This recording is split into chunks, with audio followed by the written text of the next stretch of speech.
Steve Basic Architect here. Yeah, we're out at the Build Show Build Boston site. How about a really quick video, but it's a pretty interesting topic, right?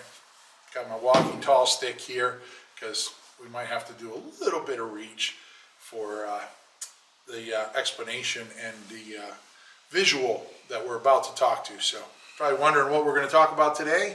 Well, today we're going to talk about pocket headers. So what is a pocket header? So you can see it here. On all of my projects, I typically have the double top plate. We'll set the header as an LVL size.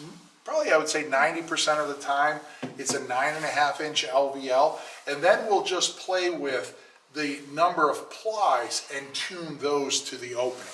What do I mean by that? Here we have, less than a 3-foot opening. One single 1.75" by 9.5-inch LVL is more than adequate to be the header for that window.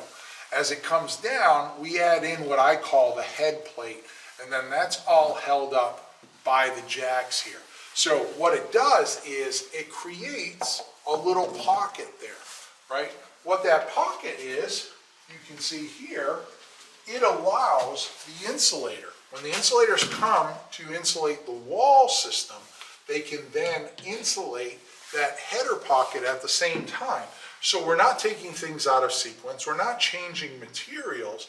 The insulator does what the insulator does when the insulator does it, and they're doing it to the wall cavity, but they're also doing it up here.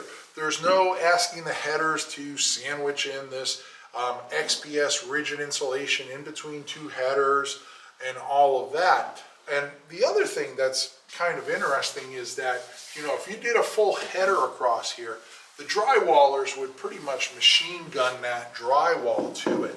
And believe it or not, while you think that's a reinforced position for the drywall, the wood moves at a different rate than the drywall does.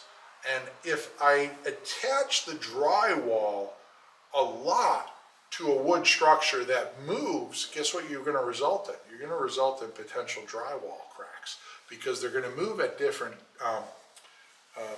ways and in different amounts.